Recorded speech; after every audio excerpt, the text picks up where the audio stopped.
നാളെ പൊങ്കാലയാണ് സുഹൃത്തുക്കളെ. ഞങ്ങൾ തലേ ദിവസം 2-ാം തീയതി രാവിലെ അമ്പലത്തിൽ തൊഴുവാൻ വേണ്ടി പോയതാണ്. ഭയങ്കര ജനത്തിരക്കും ഭയങ്കര ഭക്തജനത്തിരക്കും കാരണം ഞങ്ങൾക്ക് കാണാൻ പറ്റുന്നില്ല.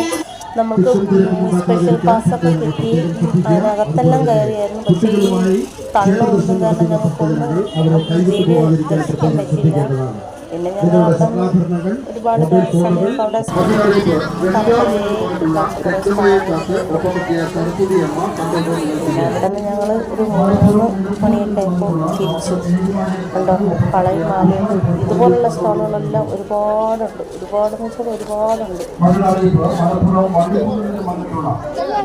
രുദ്രാക്ഷത്തിൻ്റെ വളയാണ്. രുദ്രാക്ഷത്തിൻ്റെ വള ഇതൊക്കെ കണ്ട് ഒരുപാട് വളയും മാലയൊക്കെ നോക്കി. പക്ഷെ മേടിച്ചൊന്നുമില്ല. അവിടെ നിന്ന് മെല്ലെ തിരിച്ചു. പൂക്കളൊക്കെ ഇതുപോലെ എല്ലാ സ്ഥലങ്ങളിലും പോകും വെച്ചാൽ നല്ല രസമുണ്ട് കാണാനൊക്കെ. പിന്നെ അവിടെ നിന്ന് ഞങ്ങൾ നേരെ തിരിച്ചു പോകാൻ വേണ്ടിയിട്ട് പൊങ്കാല ഇടുന്നില്ല, അപ്പോൾ അതുകൊണ്ട് നിന്നില്ല, വീട്ടിലോട്ട് തിരിച്ചു പോയി. എല്ലാ സ്ഥലത്തും ഇതുപോലെ കളങ്ങളും കൊതുമ്പ് ഉണ്ടാവും.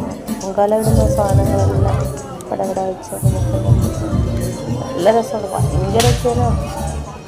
നമുക്ക് ചെന്നാൽ ഒട്ടും നമുക്ക് നിൽക്കാൻ പറ്റില്ല, അത്ര ജനത്തിരക്കാണ്. പിന്നെ അവിടെ നിന്ന് ഞങ്ങൾ കേക്കൊക്കെ വെച്ച് പിടിച്ച് നടക്കാനേ പറ്റുള്ളൂ. വണ്ടിയൊന്നും അങ്ങോട്ടും ഇങ്ങോട്ടും പോകുന്നില്ല. നടന്ന് പോയി കിഴക്കേക്കോട്ടയിലോട്ട് നടക്കുവാണ് ഞങ്ങൾ 3 പേര്.